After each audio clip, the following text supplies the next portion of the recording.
il est 7h19. Patrick Cohen, vous recevez ce matin le président de la FNAUT, la Fédération nationale des associations d'usagers des transports. Bonjour Bruno Gazo. Bonjour. Puisque très peu de trains vont circuler demain et après-demain, d'après les premières prévisions, qu'attendez-vous en priorité de la SNCF ? Écoutez, première chose, je suis sensible au fait que ce soir, les retours vers Paris seront à peu près normaux. Oui. Et donc, je suis sensible à ce geste des cheminots et de la SNCF. Pour demain, la gêne et la galère va être absolument considérable. J'irai moi-même dès 6h du matin à Gare du Nord pour me rendre compte des difficultés. Oui. Il faut bien voir que les usagers ont peu de solutions. Ils sont pris dans ce conflit entre le gouvernement et les organisations syndicales. Ils peuvent évidemment se servir du covoiturage ou prendre les autocars qui seront mis à leur disposition, mais ce sont des mesures qui ne conviendront qu'à un petit nombre de gens, tout comme le télétravail. Donc tous les gens qui ont absolument besoin de travailler vont perdre des revenus, vont avoir des difficultés, seront obligés de prendre des jours de RTT ou de congé. Donc je suis très inquiet pour cette grève et il y a assez peu de solutions en réalité. Il y a peu de solutions, au moins ne pas rester sans information et sans savoir si son train part ou pas à l'avance, pour éviter de se rendre en gare de façon inutile. Apparemment, de ce point de vue-là, la SNCF respecte la loi, puisque oui. Les plans de transport sont connus et je reçois beaucoup de mails des régions de France, de mes fédérations régionales des FNAUT qui regardent si effectivement les plans de transport sont bien affichés. Donc de ce point de vue-là, apparemment tout va bien, mais la seule solution, elle reste dans l'intensification de la négociation entre le gouvernement et les syndicats pour trouver une solution la plus rapide possible à ce conflit.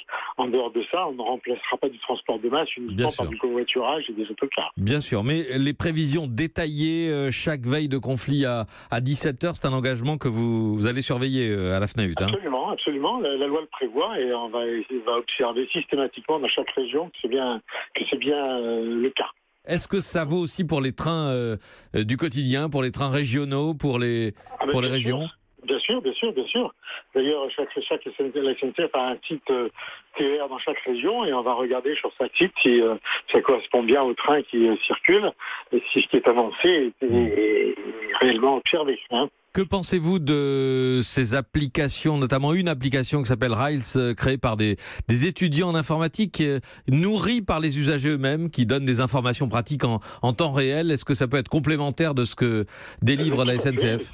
Je trouve ça très bien et je pense que ça fait partie des innovations. Aujourd'hui, l'information est horizontale, elle n'est plus seulement descendante ou montante, elle est horizontale et il faut des sites qui permettent aux usagers d'échanger entre eux, d'échanger avec d'ailleurs les cheminots aussi, les chefs de gare et les conducteurs de train pour avoir une information aussi rapide et aussi précise que possible.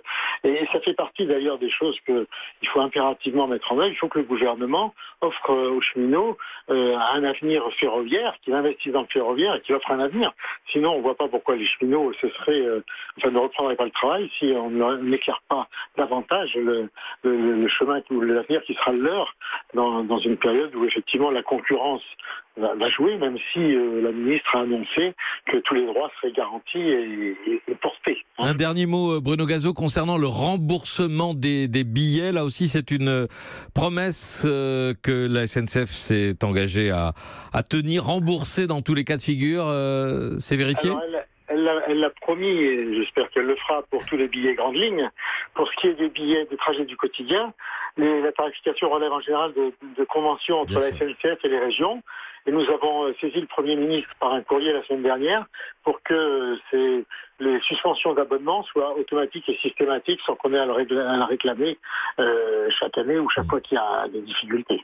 Merci Bruno Gazo, président de la FNAUT, la Fédération nationale des associations d'usagers des transports, d'avoir été en ligne avec nous. Europe 1.